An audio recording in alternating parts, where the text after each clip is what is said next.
Assalamualaikum warahmatullahi wabarakatuh. Perkenalkan, nama saya Ayuspira Dewi, NIM 09105814200013. Nah, di sini saya akan membahas sedikit mengenai merancang dan mengelola pemasaran jasa. A. Merancang dan mengelola jasa. Ketika perusahaan produk merasa semakin sulit untuk membedakan produk fisik mereka berpaling ke diferensiasi layanan. Banyak pada kenyataan menemukan keuntungan yang signifikan dan memberikan layanan yang unggul. Apakah itu berarti pengiriman yang tepat waktu, jawaban yang lebih baik dan lebih cepat dari pertanyaan, atau resolusi yang lebih cepat dari keluhan? Penyediaan layanan terbaik tahu keunggulan tersebut dengan baik dan juga bagaimana cara untuk menciptakan pengalaman pelanggan yang tak terlupakan. Selanjutnya, B. Mengelola merek jasa. 1. Mendiferensiasi jasa. Tetapi tawaran jasa dapat diferensiasi dengan beberapa cara.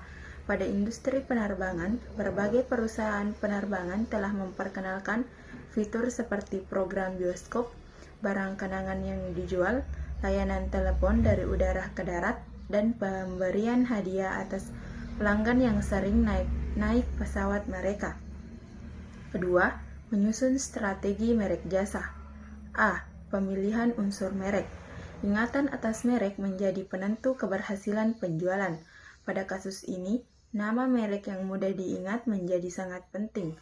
Unsur merek lain, logo, simbol, karakter, dan slogan juga mampu membangun kesadaran akan merek dan citra merek, karena produk fisiknya tidak muncul, fasilitas fisik atau rancangan lingkungan, tempat penerimaan tamu, baju seragam, materi bangunan menjadi sangat penting.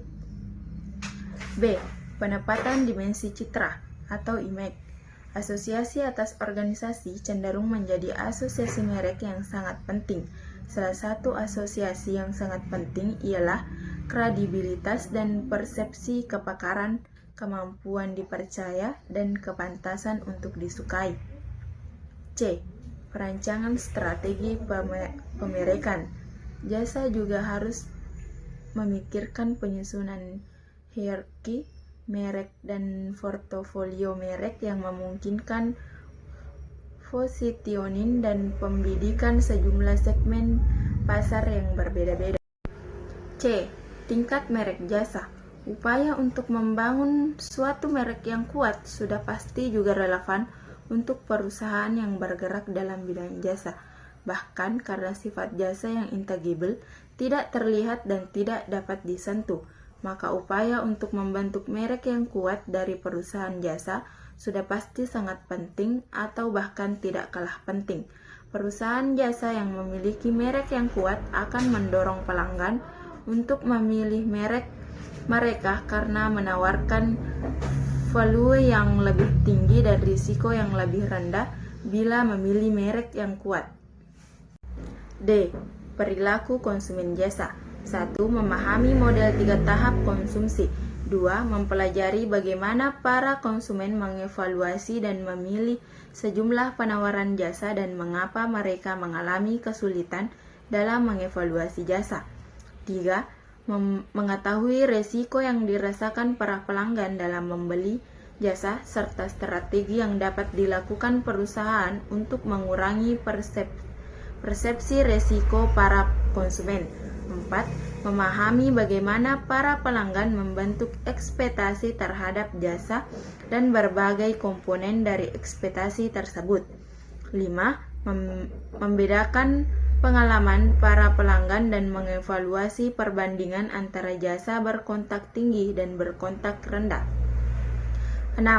Mengenali model-model servaction dan memahami interaksi-interaksi yang bersama-sama menciptakan pengalaman jasa. 7. Memperoleh wawasan dengan memandang bahwa transaksi interaksi jasa adalah suatu bentuk teater. 8. Mengetahui bagaimana teori peran dan naskah dapat memberikan kontribusi untuk memahami jasa. E. Desain jasa. Sistem pengoperasian dan penyampaian jasa dibutuhkan agar operasi jasa dapat berlangsung dengan semestinya. Sistem ini harus dirancang demikian rupa agar nantinya menghasilkan bentuk jasa yang efektif bagi pelanggan.